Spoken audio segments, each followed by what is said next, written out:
Good morning students. SS work for 8th class. आज हम lesson 4 कानूनों की समझ को पूरा करेंगे, पढ़ेंगे इसे। आप सभी कानूनों से परिचित हैं।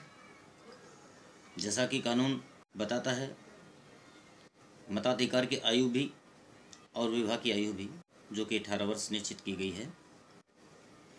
संसद में कानून पास होते हैं। हम यहाँ देखेंगे पाठ में कि कानून कैसे बनाए जाते हैं, क्या ये कानून हम सब पर लागू होते हैं। एक सरकारी अधिकारी के पुत्र को जिला अदालत ने 10 वर्ष की सज़ा सुना दी। सरकारी अधिकारी अपने बेटे को भाग निकालने में कैसे सहायता करता है? ये नहीं, सरकारी अधिकारी के ने सही काम नहीं किया, उसके पुत्र को सिर्फ इसलिए कानून से माफ़ी नहीं मिलनी चाहिए कि उसका पिता आर्थिक और राजनीतिक रूप से मजबूत है। कानून सबके लिए समान है। स्पष्ट रूप कानून की अवहेलना का मामला है। तो इस बीच उसकी पूरी स्वीकृति थी कि आज़ाद भारत में सत्ता के मनमाने इस्तेमाल की कोई गुंजाइश नहीं होनी चाहिए, और उन्होंने संविधान के कई प्रावधानों में शामिल किया गया है कि कानून पर आधारित शासन की स्थापना के लिए आवश्यक था कि वो कानून को माने। हमारा कानून धर्म, जाति, लिंग के आधार पर लोगों में कोई भेदभाव नहीं करता। कानून के शासन का अर्थ है कि सारे देश के प्रत्येक नागरिक का समान रूप से लागू होना चाहिए।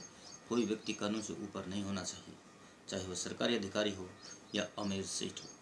प्राचीन भारत में अनगिनत स्थानीय कानून थे। प्राय एक मामले में और एक प्रकार के स्थानीय कानून लागू होते थे। अपने अनुसार लागू करने के लिए वे स्वतंत्र थे। कुछ मामलों में जाति के आधार पर एक ही गुनाह के लिए अलग अलग व्यक्ति को अलग अलग दंड दिया जाता था।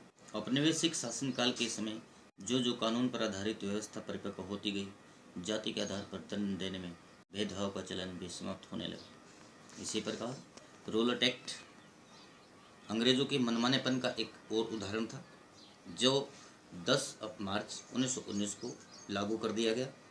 पंजाब में इस कानून का भारी पैमाने पर विरोध किया और 13 अप्रैल को अमृतसर के जलियांवाला बाग में एक सभा का आयोजन हुआ, जिसमें जनरल डायर, एक ब्रिटिश फौजी, अपनी टुकड़ियों के साथ बाग में गया और उन्हें अंधाधुंध निहत्थे लोगों पर गोलियां चलाने के आदेश दे दिए, जिसमें असंख्य व्यक्ति, औरतें, बच्चे मारे गए। ये एक भयानक जनसंहार साबित हुआ। आज का काम यहीं समाप्त होता है।